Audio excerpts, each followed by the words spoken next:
The Metaphor Mindset is a podcast for artists and creative thinkers, entrepreneurs, and leaders who want to explore ideas around creativity and commerce. Welcome to the Metaphor Mindset podcast. I'm your host, Shannon Borg, and this is episode 13. Let's review.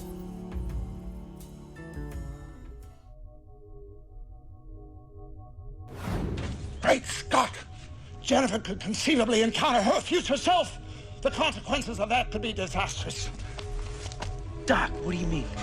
I foresee two possibilities. One, coming face to face with herself 30 years older would put her into shock and she'd simply pass out. Or two, the encounter could create a time paradox, the results of which could cause a chain reaction that would unravel the very fabric of the space-time continuum and destroy the entire universe. Granted, that's a worst-case scenario. The destruction might, in fact, be very localized, limited to merely our own galaxy. Well, that's a relief. Hello, my friends. Last week, I talked about creative meditation, how using your imagination in the present moment can bring new ideas and help you work through existing ideas. This is an example of using the present moment as a tool. But time gives us other tools as well. The past and future are tools that our brain uses to help us stay grounded and to create goals, to think about what we want to do next. This week is the end of the first quarter and the end of the first quarter of this podcast. I can't believe that I've actually created 13 episodes. So I thought it would be a good time to talk about the idea of taking stock, reviewing your intentions, and doing a quarterly review. This sounds all corporate and everything, but I love this process. I love sitting down and looking back and looking forward, seeing how far I've come and where I want to go next. Today, I'll give you 3 tools to help you do a fun quarterly review of your art, your projects, your creative process, or your business. Number 1, did well, do better. In art, we're always educating ourselves in self-critique. In classes, we step back from our work with a neutral and critical eye to see what we've done well and what we can do better. I love this did well, do better model. And I learned this tool from a leadership group I was a part of, Leadership San Juan Islands. It's super easy to do and helpful for many reasons. At the end of any project, job, event, seminar, workshop, class day, we would sit down with the group and a big piece of paper with a line drawn down the middle. On one side at the top, write, did well. Then we listed all the things that went well. For instance, my annual artist retreat at the beginning of this year, someone mentioned the venue was amazing. We held the retreat at my artist friend Lisa Lamoureux's Airbnb, a huge house up in the forest overlooking the Salish Sea. It has a beautiful deck, a big open kitchen, and gorgeous decor. We listed all the things that went well that day, that were good decisions and that came out the way that we expected, or even better. Then on the right-hand side of the page, we wrote, do better. And then with no judgment, listed all the things that didn't go as planned, or that would have been better if they were different. For my list, it was simplify the agenda. That's always what it is for me. Take one thing out so it doesn't feel rushed. Add 30 extra minutes at the beginning of the day so people have even more time to get there, get settled, have coffee, and talk. Then we just read down the lists and talked about them with ideas or thoughts, celebration, praise, and improvement. This review tool, Did Well, Do Better, is such a great way to help everyone in the room feel heard and involved.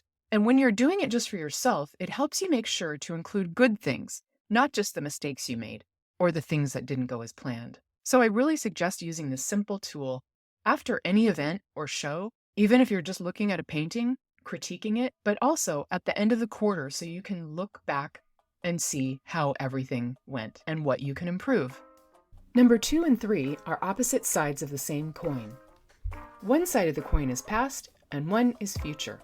In January, the month of Janus, the two-faced god, we look backwards at the past year and we look forward to the new year. So I call this the Janus coin exercise. So take a coin and flip it or spin it. Heads is the future and tails is the past. Tails, we'll do the past first. So drag out one of your journals from last year or 2 years ago or 10 years ago. If you don't keep a journal, just look at a calendar or think about what you were doing during that time.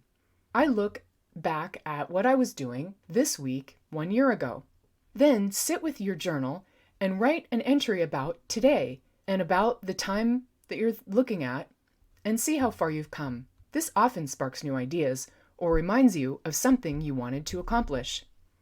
1 year ago today, I was reading 2 books on the forms of nature. The first one is called On Growth and Form. It was written in 1917 by Darcy Wentworth Thompson. The second one is called Patterns in Nature by Philip Ball from 2016. I took a lot of notes about these books, which is what I like to do in my journal as well. But this quote stands out. Form is a frozen memory of growth. That makes sense here. Sometimes our growth gets frozen in our brains, and it's hard to break out of it. I wrote right below it, the pattern of a crack is like a frozen replica of the spark that caused it. This quote was written by Philip Ball 100 years later. Form is a frozen memory of growth, and the pattern of a crack is like a frozen replica of the spark that caused it. It's the same idea, but Philip Ball talks about a spark that can start a new pattern in nature. So this is what looking back and forward can do. It can spark new ideas to help us create new patterns.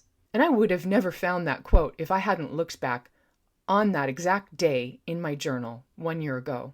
It's something I really want to remember. It's a way that nature works that I really want to think about in my own life. This process often brings up discomfort, especially when you look back. I often cringe about things that I did in the past, but it also gives you a chance to look at how far you've come and notice your emotions around that. When we grow, it is painful.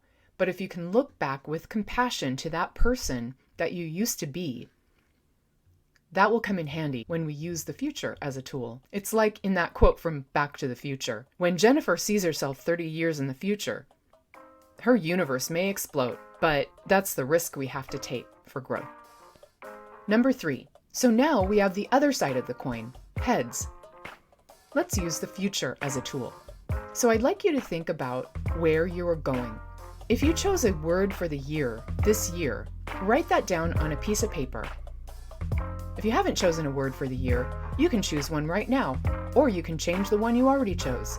There's still time at any point in this exercise.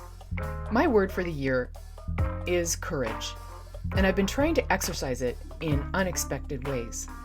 For instance, one of the biggest issues I have is having the courage to actually do the things I say I'm going to do. Using the future as a tool allows us to dream possible outcomes, imagine new ideas, and set goals for ourselves. And looking to the future allows us to be compassionate for our present and past selves. When I look back at what I was going through several years ago and how I was wanting things to be different, I have compassion for that person. And it allows me to look at the present moment and think everything is fine just now. I can still set goals and yet still be happy in this present moment. It helps me to have perspective. In one of my favorite books, The Presentation of Self in Everyday Life, Irving Goffman talks about the social coin. Like all coins, the social coin has 2 sides. On one side is awe, A-W-E. When we are in awe of someone or something, Goffman says that we often then go to the other side of the coin and experience shame. So on one side of the coin is awe, on the other side is shame. Goffman talks about how this social coin is used in every aspect of our culture. In religion, when we have awe, that means that we're looking up at the saints or God or someone that's we consider to be perfect, and that triggers shame in ourselves as sinners. That's what he's talking about. This is not always the way it works, but it's really interesting to see the ways in our lives that this social coin is used. When you see an artist that you admire a lot, we immediately want to compare ourselves to that person. This is where that shame comes in. What I'm offering today is that this coin is the coin of your own personal realm, the coin of the realm. And the realm that you rule is your own empire. This is part of the empire mentality that Christine Kane talks about. So the coin of your realm, of your empire, gets imprinted with your own image. This is the currency that you spend your time on and your energy. It has your face on it. That coin can be worth whatever you want it to be. It can be a gold doubloon or it can be a halfpenny. On one side, instead of awe, you can imprint hope, the future. You can imprint pride in looking back. So instead of awe and shame, you have hope and pride. These are just two options for what you can imprint on your coin. So this is what I'm thinking about today in your quarterly review. As the empress of your realm, you get to decide what you imprint onto that coin. When I think of this, I think about the past of my own family. My great-great-grandfather, Henry Mabin, was from a family of carriage painters in Brighton, England. In the 1840s, there was a huge shift from carriages to steam trains. So they had these races from London to Brighton to see how fast the carriages could run. And there were many crashes and people and horses dying on the roads because of these races. It was in the news a lot. My great-great-grandfather, Henry, and his father lost their carriage business. They went bankrupt, and a few years later, they started the business again. More tragedy struck.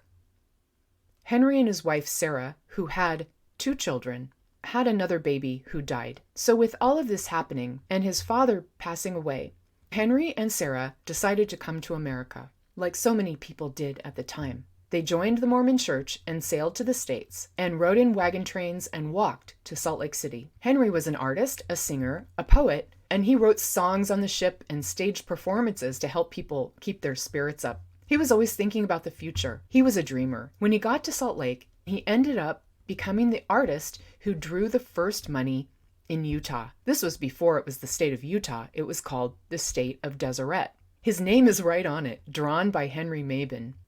There's a picture of it on the podcast website, metaphormindset.com. He also helped start the first opera and ballet in Salt Lake City. He was a choreographer and a director, and he acted in many plays. He also had a paint company and a drugstore. He died of pneumonia at age 59. So when I use the past as a tool, I look at people like my great-great-grandparents and how driven and resourceful they were. And it makes me laugh that he actually drew, signed, and printed money. So when I think of this currency idea, I think Grandpa Henry would have been proud. So when you're doing the Janus coin exercise, spinning your coin for the past and the future, and thinking about your word of the year, take a piece of paper out, write your word of the year on the top, and then list all the ways that you can learn from that word and that you can embody that word for the year. When you look back or forward, you get to decide what you want to feel. I want to feel pride in what I've done and compassion for the person I was trying to become. On the future side, I want to feel hope. I want to feel courage. This isn't always easy, of course, and sometimes it's been terribly hard. But when we use the past and future as tools and understand them as such, they can shift and change whatever we're doing, so we're not at the mercy of our brains or someone else's idea of how we should think about the past and future. I'm incorporating a new feature into the podcast. This is a sponsorship or advertising. You can become a sponsor of this podcast, and I will create an ad for you and your artwork. This will develop over time, but basically, I will create a 15-second advert of you and your art, with your help and creativity, of course. To do this, you can visit metaphormindset.com to find out more. This suggestion is from my fellow codependable and one of my best friends, Kevin Forhan. Here's an example. Today's episode is brought to you by the color orange. This is the color Van Gogh used to capture the sun. Cézanne said, "I will astonish Paris with an apple," but for me, the oranges have it, bringing life to winter. If you'd like to learn more about orange, visit your local art gallery, museum, or bookstore. You won't have to look far. Orange has a way of finding you. Paris with an apple. But for me, the oranges have it. Paris with an apple. But for me, Paris with an apple. Paris with an apple. But for me, the oranges have it. Bringing life. I will astonish Paris with an apple. But for me, the oranges have it. Paris with an apple. But for me, the oranges have it. Bringing life to winter. Thanks, everyone, and have a courageously creative week. If you're an artist who wants to sell and market your work more effectively, join us in the Metaphor Mindset Studio, an online program for artists who want to love their business as much as they love their art.